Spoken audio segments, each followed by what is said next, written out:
दोस्तों, अगर मैं आपसे पूछूं कि ट्रेडिंग में सबसे इम्पॉर्टेंट चीज़ क्या है और जितने भी इंडिकेटर बने हैं, चार्ट्स दिखते हैं आपको, ये किस चीज़ को रिप्रेजेंट करते हैं, तो आपका जवाब सिंपली होगा डेटा को। डेटा को आपको समझना पड़ेगा अगर आप ट्रेडिंग कर रहे हैं तो। और इसमें भी ज़्यादातर क्या है, आजकल लोगों को फैशन हो गया है ऑप्शंस में। तो आज मैं आपके साथ यही ऑप्शन का डेटा जो है थोड़ा शेयर करता हूँ। क्या आपको पता है कि हर महीने लगभग 3 से 3.5 मिलियन लोग ऑप्शन में ट्रेडिंग करते हैं, निफ्टी और ऑप्शन, ठीक है। इसमें से अगर आप डेली का एवरेज निकालते हैं तो तकरीबन 1.5 लाख के आसपास डेली पार्टिसिपेंट होते हैं। ये एनएसई का डेटा बोलता है, ठीक है। अब 1.5 लाख लोगों में आपको ये देखना है कि रिटेलर्स कितने हैं और इंस्टीट्यूशन कितने हैं।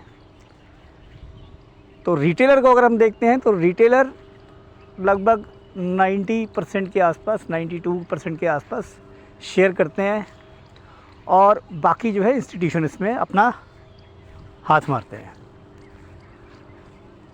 अब शॉकिंग चीज़ इसमें ये निकल के आई कि जब मैंने और डेटा इसको एनालाइज़ किया तो इसमें प्रॉफिटेबल परसेंटेज जो है वो, आप कोई भी ऐप ट्रेडिंग जिस पे भी आप करते हो, आप एक मैसेज ज़रूर देखते होंगे जब आप ऑप्शन की इसको खोलते हैं कि 91% जो ट्रेडर हैं वो ऑप्शन में लूज़ कर रहे हैं। अब अगर 91% लूज़ कर रहे हैं, इसका मतलब 9% जीत रहे हैं। लेकिन शॉकिंग बात ये है कि ये जो पार्टिसिपेंट हैं, कौन, जो इंस्टीट्यूशन जिसमें एफआईआई, डीआईआई या प्रोप्राइटरशिप फर्म, इनका भी परसेंटेज इतना ही है। यानी कि जो कंट्रीब्यूशन है, रिटेलर्स 91% पार्टिसिपेट करते हैं और 8 से 10% मोटा मोटी आपका इंस्टीट्यूशन करते हैं। और प्रॉफिट परसेंटेज भी वही है, यानी कि 8 से 10% लोग जो है वो प्रॉफिट कर रहे हैं, बाकी 91% लोग लूज़ कर रहे हैं। तो आप इस डेटा को कब मैजिक समझ रहे हैं, यानी कि जीतने वालों की परसेंटेज इंस्टीट्यूशन की ही है मोस्ट ऑफ द केसेस में। कोई कुछ मतलब बहुत एक्स्ट्रा ऑर्डिनरी जो है, जिन्होंने कुछ ऐसी स्किल ले ली हैं जो उसमें प्रॉफिट बना पा रहे हैं। और मैं आपको एक चीज़ और बता देता हूँ, जिसके पास कोई भी ऐसा उसने लूप होल क्रैक कर लिया है या समझ लिया है मार्केट का, वो कभी भी शेयर नहीं करेगा किसी के साथ, ठीक है। इसका एग्जांपल देख लीजिए, जापानीज़ ट्रेडर जो है तकाशी कोटेगावा, शायद यही नाम है उसका। वो बेडरूम ट्रेडर है, वो किसी से नहीं मिलता है, बहुत कम, ठीक है। और ना ही उसका कोई यूट्यूब चैनल है, ना ही किसी को बताने के लिए कुछ है। दैट मीन्स उसने कुछ ऐसा कर लिया है जो जिससे कि वो अपनी छोटी सी जिससे ट्रेडिंग अमाउंट थी उसको बहुत बड़े में जो है कन्वर्ट कर चुका है।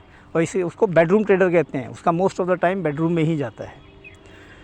तो आपको मैं ये समझाना चाह रहा हूँ कि डेटा को समझिए, जितना हो सके डेटा को पढ़िए, एनालाइज़ करिए, उसके बाद अपना कोई मूड बनाइए ट्रेड करने के लिए, ठीक है। ऑप्शन चूँकि बहुत वॉलेटाइल होता है, उसको समझना उतना ही मुश्किल है, ठीक है। जल्दी उसके अंदर चीज़ें होती हैं। आप जितना स्क्रीन देखेंगे, आप जितने भी आप फैंसी सेटअप वगैरह सब देखते हैं, ठीक है, तो उनकी कहानियाँ बड़ी अंदर जो है अलग हैं, दिखाने के लिए अलग हैं। तो आप समझदार हैं, अपना डिसीज़न उसी हिसाब से बनाएं।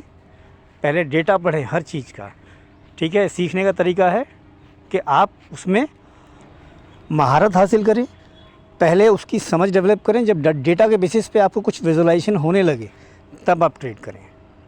फिर मिलता हूँ किसी और डेटा के साथ, किसी और नई जानकारी के साथ। चैनल को सब्सक्राइब कर लीजिए। धन्यवाद।